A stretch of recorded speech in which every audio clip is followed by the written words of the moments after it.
Hey guys, welcome back to my channel Tuli's biology. তো আজকে আবার আমরা এসে গেছি একটা নতুন টপিক নিয়ে। তো আজকের টপিক হচ্ছে 2019-এর এইচএস এমসিকিউ সলভিং। তো এই টপিকটাতে যাব, কিন্তু তার আগে কয়েকটা কথা বলে নিই, আমার পেটেন্ট কথা। সেটা হচ্ছে যে আমার ভিউয়ার্সদের যারা যারা এখনো অবধি আমার চ্যানেলটাকে সাবস্ক্রাইব করোনি, তারা প্লিজ প্লিজ প্লিজ আমার চ্যানেলটাকে সাবস্ক্রাইব করে ফেলো। আর সাবস্ক্রাইব করার পর দেখো ওই পাশে যে বেল আইকনটা রয়েছে সেটাকে প্রেস করে দাও, যাতে যখনই আমি কোনো নতুন ভিডিও নিয়ে আসি বা কোনো নতুন কন্টেন্ট নিয়ে আসি তাহলে তোমরা নোটিফাইড হয়ে যাবে। You can stay with me and my channel and can support me in the various way. আর ঝট জলদি সাবস্ক্রাইব করে ঝটপট সবকটা ভিডিওস গুলো দেখে লাইক করে ফেলো, শেয়ার করে ফেলো বন্ধুদের সাথে। কোনো অসুবিধা থাকলে আমাকে কমেন্ট সেকশনে জানাও। আর যদি কমেন্ট সেকশনে না জানাও তাহলে আমাকে পার্সোনালি আমাকে জানাতে পারো through my email ID and my Facebook page. তো ঝটপট সাবস্ক্রাইব করে ফেলো, সবাই শেয়ার করে ফেলো ভিডিওস গুলোকে। তো এবারে আমরা যাচ্ছি হচ্ছে আমাদের টপিকটাতে 2019-এর এইচএস এমসিকিউ সলভিং। তো আমরা অলরেডি জানি, আমি অলরেডি আগেও বলেছি বা তোমরাও হয়তো পেপার সলভ করতে গিয়ে দেখতে পেয়েছো যে আমাদের অবজেক্টিভ থাকে হচ্ছে 18 মার্কসের আর সাবজেক্টিভ থাকে হচ্ছে 52 মার্কসের। আমি আমার আগের ভিডিওতেও বলেছি 2020-র যে এইচএস এমসিকিউ সলভিংটা তো আমি বলেছি, যাদের অসুবিধা থাকবে তারা ওটাও দেখে নিতে পারো।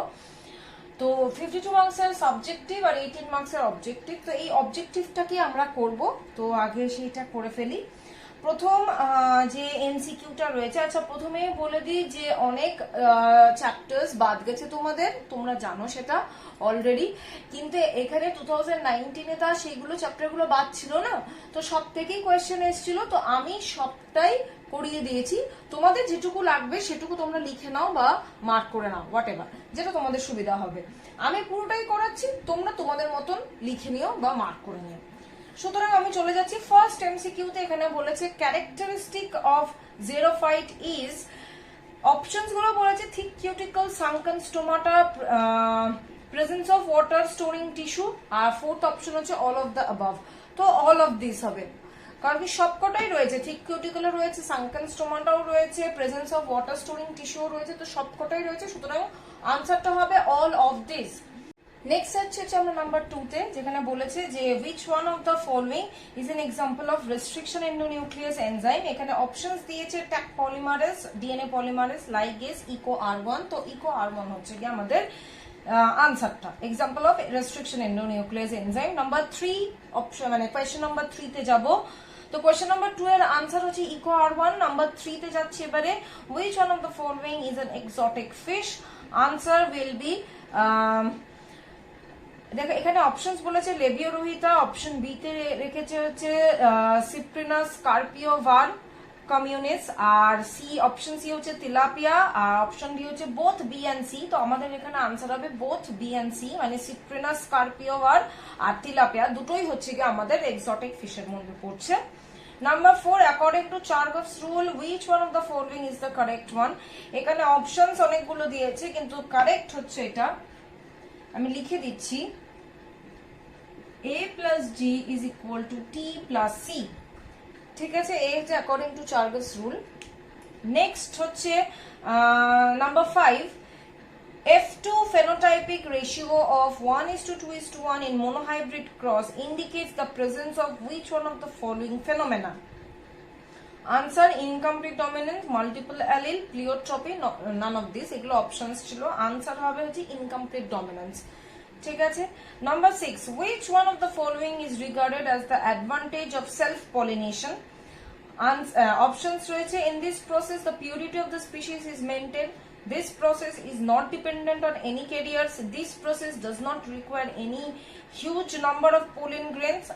আর অপশন ডি হচ্ছে অল অফ দি অ্যাবাভ বা অল অফ দিস। তো all of the above will be the answer, সবকটাই হচ্ছে গিয়ে সেলফ পলিনেশনের advantages. Next, number 7, the hormone controlling parturition is, options adrenaline, insulin, oxytocin, vasopressin। Answer is oxytocin। Number 8, the cloning vector PBR322 used in genetic engineering is a plasmid। Okay, answer is plasmid। Number 9, Sundar Lal Bahuguna was the leader of which one of the following movement। Answer will be Chipko movement। Okay, number 10, an example of secondary air pollutant is, it will be pan, or we can say peroxyacetyl nitrate. ঠিক আছে? Number 11, which one of the following is a bacterial insecticide? It will be, the answer is Bacillus thuringiensis. Okay, it will be the bacterial insecticide. Number 11 done. Number 12, vermiform appendix in human is a dash evidence of evolution. It will be, the answer is vestigial organic. Okay, because vermiform appendix is a vestigial organ. Next, number 13, if the tip of the pollen tube enters into the embryo sac of the ovule through micropyle, then it is called porogamy. Okay, porogamy, P-O-R-O, then gamy.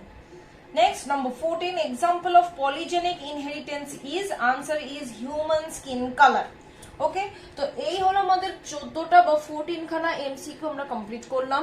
এরপরে তার মানে আমি তো করেছিলাম 18 খানা, তাহলে বাকি চারটে কি? বাকি চারটে হচ্ছে ওয়ান ওয়ার্ড আনসার বা ওয়ান সেন্টেন্স আনসার রয়েছে, সেটা আমরা দেখব। আমাদের এমসিকিউটা শেষ হলো, এবারে আমরা ওয়ান ওয়ার্ড আনসার বা ওয়ান সেন্টেন্স আনসারে যাব। তো নেক্সট যেটা আমরা বলছিলাম 1 মার্কসের, so first question হচ্ছে what is biofortification? Biofortification means to increase the micronutrient content of the food crop. How? By using some genetic method, or by using some modified fertilizers, এই সব দিয়ে আমরা micronutrient of the food crop ওকে increase করছি, এটাকে আমরা বলছি biofortification. Next হচ্ছে mention one function of prostate gland. Prostate গ্ল্যান্ডের একটা ফাংশন তোমরা বইতে পেয়ে যাবে, তাছাড়াও এটা আমরা কমন ফাংশন বলতে পারি। It produces the fluid that nourishes and helps in the transportation of the sperm. Next হচ্ছে what do mean by true fruit. True fruit মানে যে ফ্রুটটা ওভারি থেকে ডেভেলপ করছে সেটাকে আমরা ট্রু ফ্রুট বলছি, আর যেটার ওভারি ছাড়া বাকি ফ্লোরাল পার্টস থেকে ডেভেলপ করে তাদেরকে আমরা ফলস ফ্রুট বলি। Next হচ্ছে what is synecology? Synecology means the living forms or the life forms of the community এবং তাদের interrelationship, the study of the life forms that can be plant, animal or other things, and the relationship between them and with the environment, সেটাকে আমরা বলবো synecology. So what is next হচ্ছে what is biome? Biome হচ্ছে একটা largest geographical area যেখানে আমরা পুরো life ফর্মটাকে দেখতে পাচ্ছি, like animals, plants, পুরোটা। So it is characterized by a largest geographical area in which various life forms are present, vegetation, soil, climate, everything is included in that biome or in that area, that is termed as biome. Next, what is the function of centromere? তো centromere এর function আমরা জানি যে first and primary function হচ্ছে it helps in the attachment of the spindle fiber.